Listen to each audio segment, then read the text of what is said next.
माननीय सभापति जी, आपने जम्मू कश्मीर के पंचायतों में निकाय चुनाव में ओबीसी समाज के लोगों के आरक्षण के लिए आज ये जो बिल लाया गया है, माननीय गृह मंत्रालय के द्वारा माननीय गृह मंत्री अमित शाह जी को इस बात के लिए मैं बधाई देता हूँ।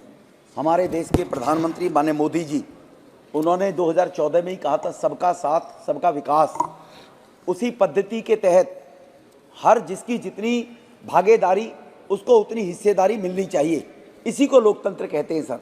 और उसी लोकतंत्र की बात को आगे बढ़ाते हुए ओबीसी समाज को जम्मू कश्मीर में, उस समाज को 1.5 करोड़ की आबादी में जो जम्मू कश्मीर में रहते थे, जहां 3 परिवार केवल जम्मू कश्मीर पर आधिपत्य जमाए बैठे थे और 3 परिवारों की बपौती के कारण वो लोग अपने आप को ये समझते थे कि जीवन के अंदर वो आज भी 47 में भारत हो गया, लेकिन वो गुलामी जैसी पद्धति के कारण जीवन जी रहे थे।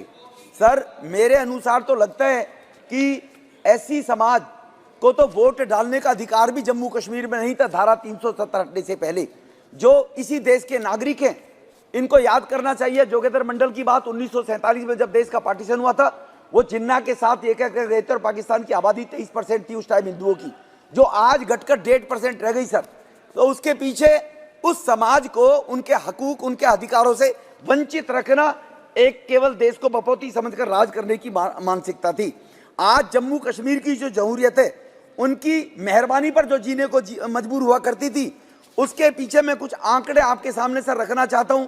जम्मू कश्मीर का धारा 370-19 के बाद लगने के बाद, हटने के बाद धारा 370 के मसूदी साहब बैठे हैं, वो सुनेंगे तो बढ़िया रहेंगे। बड़े अच्छे शब्द बोले थे, अपनी बात को कंट्राडिक्ट कर रहे थे जब उनको जो सूट करती थी। सर, 58 प्रोजेक्ट पिछले 5 साल में वहां पर लागू किए गए, जो 32 कंप्लीट हो गए। 2019 से 24 के बीच में जो 5300 करोड़ रुपए खर्च हुए। आज वर्ल्ड का हाईएस्ट रेल ब्रिज अगर कहीं बना है तो जम्मू कश्मीर के अंदर बना है और मोदी जी के नेतृत्व में बना है। सर, एशिया का लॉन्गेस्ट रोड टनल अगर कहीं बनी है तो उधमपुर में जम्मू कश्मीर के अंदर बनी है, क्योंकि जम्मू कश्मीर हमारा सरमौर है, हमारा ताज है और हमारे भारत की पहचान रही है, जिसकी खूबसूरती को पिछले 50 साल में वोट के कारण बर्बाद करने का काम किया गया। खानदान के द्वारा, परिवार के द्वारा, 3 परिवारों का लालन पोषण करके उनके साथ मिलके। अगर मैं हाईवे रोड की बात करूं तो प्रधानमंत्री ग्राम सड़क योजना से 17,601 किलोमीटर सड़कें बनी है, जिनमें 2074 जगहों को कनेक्टिविटी दी गई है। सर, 2021-22 में जम्मू कश्मीर ने देश में सबसे ज्यादा रिकॉर्ड बनाने का जो रिकॉर्ड हुआ है, जम्मू कश्मीर में 6,450 किलोमीटर सड़क पूरे राज्यों में कहीं नहीं बनी है। जो भी दादा चले गए सौगत राय जी, 170 नए ब्रिज बनने का काम पिछले 5 साल में जम्मू कश्मीर में वो हुआ है। New Banihal tunnel and Chennai tunnel जो बनी है, वहां पर चेन्नई टनल जो बनाने का काम हुआ है। Udhampur Srinagar Baramulla 272 kilometre last phase चल रहा है सर, वो कंप्लीट होने जा रहा है। NH48 हाईवे का लास्ट फेज चल रहा है, जो कि 6 फेज में बांटा गया था, जिसके 4 फेज जो माननीय सभापति जी कंप्लीट हो चुके हैं। ग्रीनफील्ड हाईवे के रूप में दिल्ली से वैष्णो देवी 670 किलोमीटर 37,524 करोड़ की लागत से, अमरनाथ का 5,300 करोड़ की लागत से 10 किलोमीटर का एक रोड बना है। जम्मू श्रीनगर हाईवे 3127 करोड़ लागत से 8-10 घंटे लगा करते थे, जहाँ 4 से 5 घंटे अब लगते हैं। और अगर मैं एजुकेशन की बात करूं, जिन युवाओं के हाथ में 500,000 रुपए पकड़ाकर और पत्थर फेंकने का काम स्कूलों में शिक्षा दी जाती थी, अलगाववाद को बढ़ावा दिया जाता था।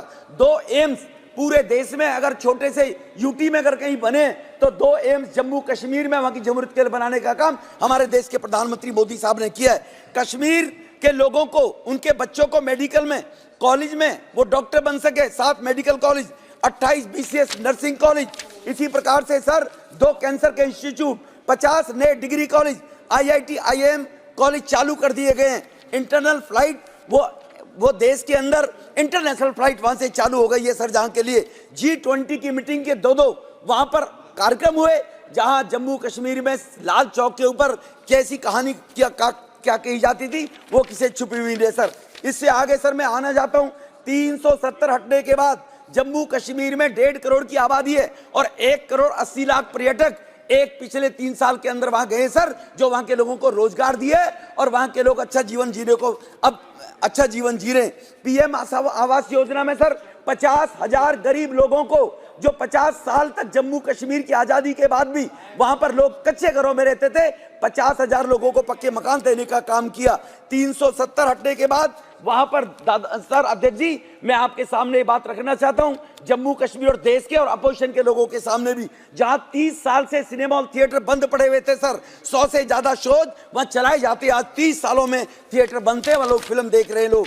अब मैं अगर आगे आना चाहूं सर, अभी सुप्रिया जी केजरीवाल की बहन लगती हैं, पत्थर फेंकती है, भाग जाती हैं। अगर वो यहाँ होती तो मैं उनको बताता। मसूदी साहब सुन रहे हैं, दादा साहब आप भी सुन लीजिए, 2004 से 14 के बीच में 7,217 अटैक हुए थे 10 साल में, जब कांग्रेस की और मसूदी साहब आप लोगों की सरकारें चला करती थी। लास्ट 10 साल में केवल 2,000 अटैक हुए हैं सर, 2,000 टेररिस्टों के। और अगर 70% रिडक्शन हुआ है टेररिस्ट के अंदर, तो वो 10 साल के अंदर मोदी जी के नेतृत्व में, अमित शाह जी की सोच के कारण हुए सर, वहां लॉ एंड ऑर्डर लागू करने के कारण में। अगर सिक्योरिटी पर्सनल की बात करूं, 30 जवान शहीद हो गए, 20 जवान शहीद हो गए सर। 2004 से 14 के बीच में 2800 जवान मारे गए थे 10 साल में, 2830 की गिनती गाकर, क्योंकि जो बच्चा 10 साल पहले पैदा 10 साल का था, वो 20 साल का हो गया, वो तो यही समझेगा भी 30 लोग मर रहे हैं। लेकिन 2800 लोग पिछले 10 साल में मारे गए थे, और पिछले 10 साल के अंदर सिविलियन और फोर्स के सारे लगा के केवल नहीं होनी चाहिए थी, शर्म ना के 891 में। सर मुझे 2 मिनट का समय दे दीजिए आप, कुछ लोगों को ये जानकारी रहनी चाहिए। ये लोग अपने ट्विटर हैंडल कहीं से बोलते होंगे, देश गुमराह होता है कि मोदी जी के नेतृत्व में देश में क्या हो रहा है सर। पत्थर मारने की घटना 2010 में 2654 थी सर, 2654, और 370 हटने के बाद 4 पत्थर मारने की घटना हुई है सर। मसूदी साहब 4, वो तुम्हारे चेले कहां चले गए, पूछिए उनसे अब। इसीलिए सिटीजन ऑफ वैलीज में 6235 लोगों की मृत्यु हुई थी 10 साल के अंदर सर, जो अब 2023 में एक भी ऐसे सिविलियन की मृत्यु आतंकवादियों के द्वारा नहीं हुई है। घुसपैठ की कोशिश 2014 से पहले 489 हुई थी सर, अब 48 हो गई है सर, कुल 48 रही है सर। वो भी धीरे धीरे बॉर्डर से, अब गोविंदपुरी में भी, कालकाजी में भी, दिल्ली में भी, निजामुद्दीन में, बंबई में बम ब्लास्ट होते थे। आज वहां से आतंकवादी घुसपैठ को जो आप परमिट दिया करते थे मसूदी साहब, उनके परमिट बंद हो गए हैं इस कांग्रेस के सहयोग से। जो आप परमिट देते थे वो हिंदुस्तान में आने बंद हो गए हैं, बम ब्लास्ट करने वाले। और आज वहां 2014 से पहले अब एक भी ऐसा केस नहीं है अब तक एनआईए के द्वारा, कुल, क्योंकि इनके रिश्तेदार थे, वो तो सब इनके चाहने वाले थे, इनकी शय पर चलते थे। 2000 एनआईए में 229 लोग केवल गिरफ्तार हुए थे सर 10 साल में। क्या रिश्तेदारी थी, पूछना चाहता हूं। और 150 के उस स्टेट के अंदर अब उनकी स्टेट काबू की गई है संपत्तियां, और 134 बैंक अकाउंट करके 100 करोड़ रुपए उनसे जब्त किए गए आतंकवादी प्रवृत्ति के लोगों के माध्यम से। इसीलिए यहां जो ओबीसी के लिए, रिजर्वेशन के लिए आज अमेंडमेंट लाया जा रहा है, मैं देश के गृह मंत्री जी को, माननीय मोदी जी को इस बात के लिए आभार व्यक्त करता हूं। लेकिन 1 मिनट में बस सर, सबका साथ सबका विकास, जैसे मोदी साहब ने उच्च वर्गीय के लोगों को 10% आरक्षण दिया, प्रचार किया इन्होंने पिछले 10 साल में, एससी खत्म कर देंगे, SC ST कोटा खत्म कर देंगे, उनको छेड़े बिगर देश के प्रधानमंत्री जी ने उन गरीब उच्च वर्ग के लोगों को भी 10% आरक्षण दिया है। वहां 3rd largest population Gujjar Bakarwal है सर, उनके पास ST का आरक्षण है, वो पढ़े लिखे लोग नहीं है सर। अब वो ऊपर आने हुए BDC TDC के अंदर आज उनको मेंबर बनने का मौका मिला है। तो मसूदी साहब 370 हटने के बाद मिला है, हर डिस्ट्रिक्ट के अंदर वो मेंबर है। आज से पहले कभी आप उनको आरक्षण देकर उनको बराबरी का हक नहीं दिया था।